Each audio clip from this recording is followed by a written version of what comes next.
What's going on, guys? I got another custom RX480 review for you today, this time from XFX. And I'll be honest, when they asked me if I wanted to check out one of their new RX480 custom cards, I was a little bit leery, especially after the experience we had with the last custom card, which turned out to be quite the letdown. So I wanted to do it, but I was kind of worried, like, man, I don't want to set myself up for disappointment. And then they promised me that there was actually something unique on this card that nobody else is doing. And that got my interest up just a little bit. So what'd you think? You know, I'll be honest. I'm kind of impressed by its proportions. I know, right? All right, but let me show you something here. Ugh. I kind of like the thin ones. But this one is about form factor. Yeah, but mine can fit in tight spaces. With girth, you can open tight spaces. It's like a master key. Whether you like thick or thin, the ITX lineup from Fractal Design is sure to have something that tickles your fancy. Remember, it's not the size that matters. It's all about how you use it. No, it's definitely the girth. No, thinness.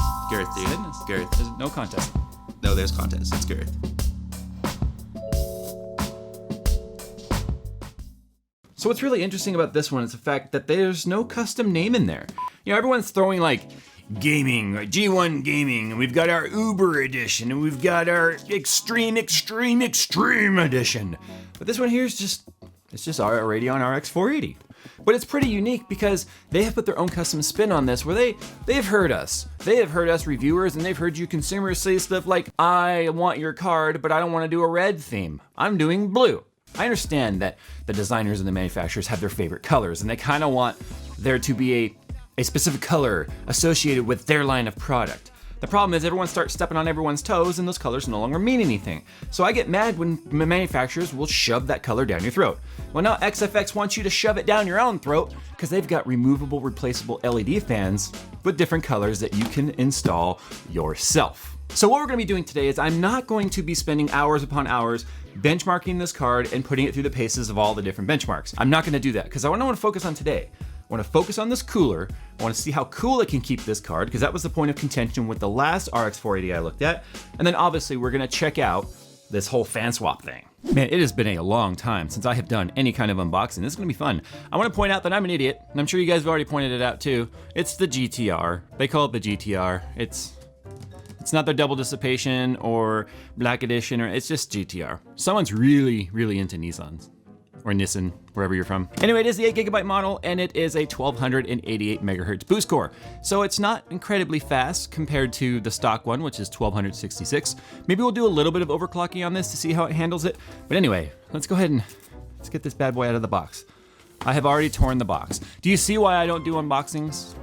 This is why I don't do unboxings. And it was already open on this side. Oh, look, a box in a box. It's boxception. Another box in a box in a box. Warranty card. That's important. Fill those out. Wow, it's actually pretty weighty. You know, in the pictures, I thought it was gonna be much lighter than it is. Nothing in there. They trolled me with all that cardboard thinking there was something else cool in there. Yeah, I'm surprised. It's actually pretty weighty. In the pictures, it looked like it was gonna be pretty lightweight. Like, I just thought it was gonna be fairly hollow.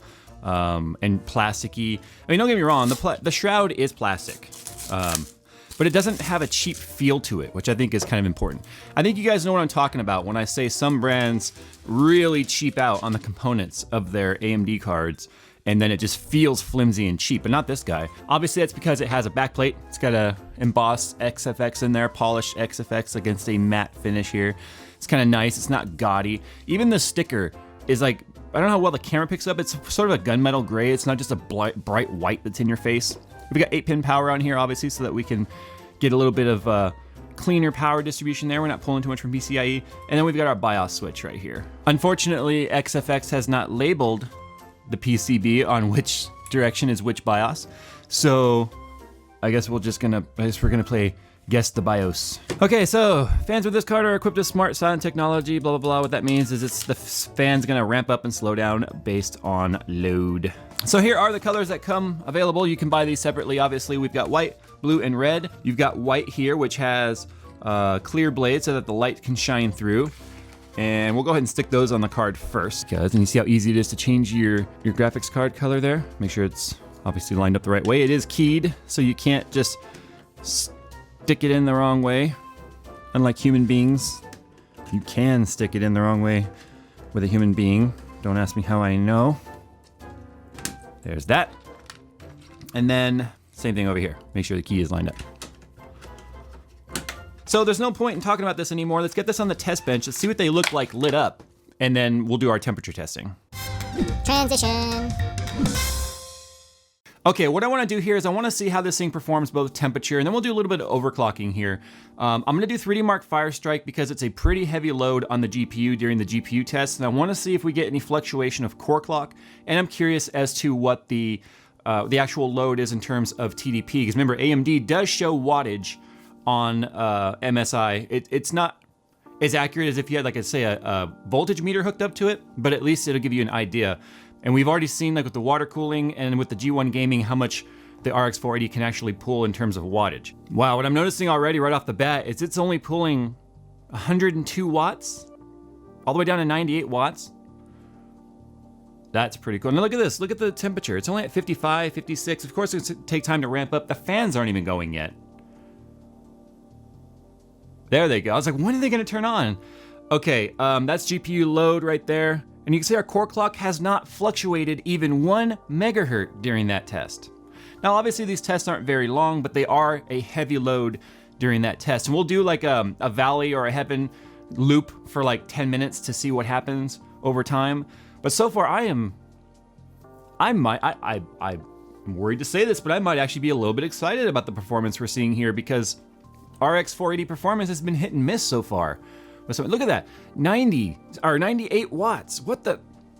You can see the voltage goes up to about 1.056-ish volts. During the combined test, the CPU still at 100%. 93 watts currently being pulled from the card. 51C and 100% fan or 100% GPU load. Of course, this is a combined test, so the card's not running full tilt. But let's see what the score was. I'm curious. At stock, it had a graphics score of 13,467. I'm pretty sure that's higher than the other cards I had benchmarked. In fact, I'll put up a chart here somewhere on the screen during editing.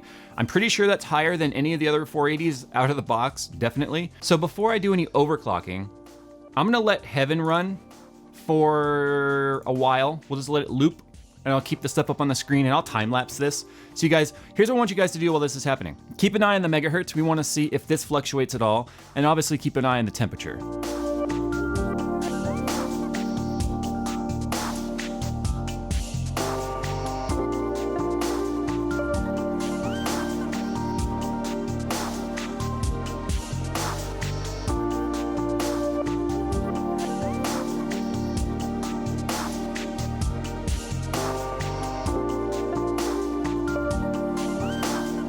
The temperature is pretty much equalized. It's not going any higher. It's looped, I don't know, 4 or 5 times, something like that.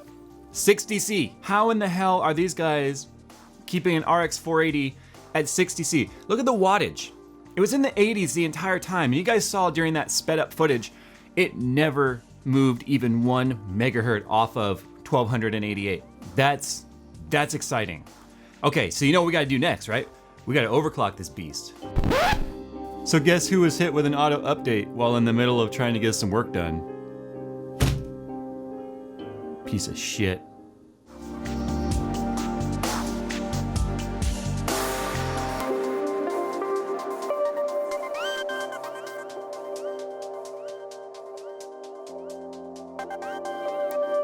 Okay, what you guys have just witnessed was a successful Firestrike benchmark run at 1475 megahertz. I want to point out that the temperatures never exceeded, I think, 64C, and that megahertz never fluctuated even 1. 1475 the entire time. None of the other RX cards were doing that. They would still fluctuate a little bit, even the water-cooled card. So let's see what the score was here. 15,107 graphics score. And I'll put up on the screen here how that compared to other graphics cards in the same range. So you can see where this card overclock is sitting when it comes to the other cards on my benchmark sheet that are near it. Now here's the thing. We had a max temperature, I was right, of 64. Max watts pulled was a peak of 149 watts. We sat an average in the 133 range. That's 30 watts less than my water-cooled card was pulling. How in the hell are they doing this? So obviously XFX have stumbled across some sort of magic formula when it comes to the RX480. It's a custom PCB, it's really long. In fact, it's about the same length as a GTX 1080.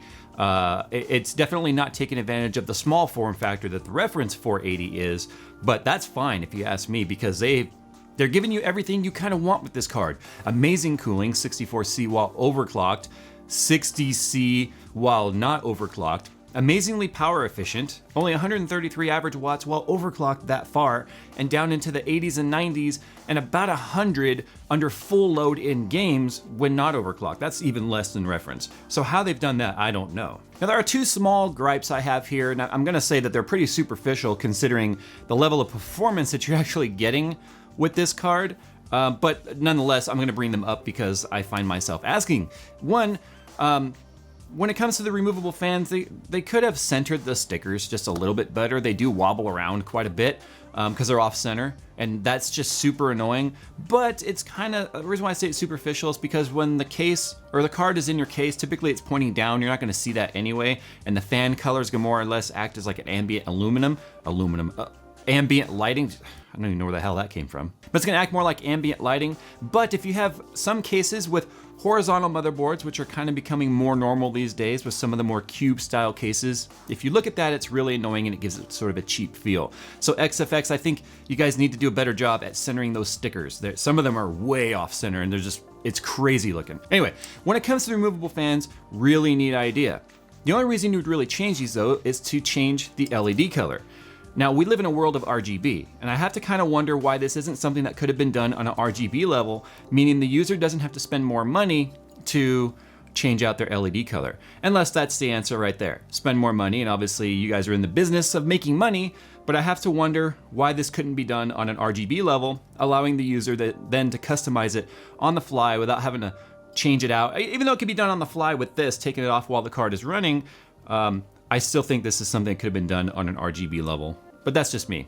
Anyway, guys, there you go. There has been your review of the XFX RX480 GTR Nissan edition. Every time that I hear GTR, I think of that, so I can't help it. All right, guys, time to go. Thanks for watching, and I'll see you in the next one.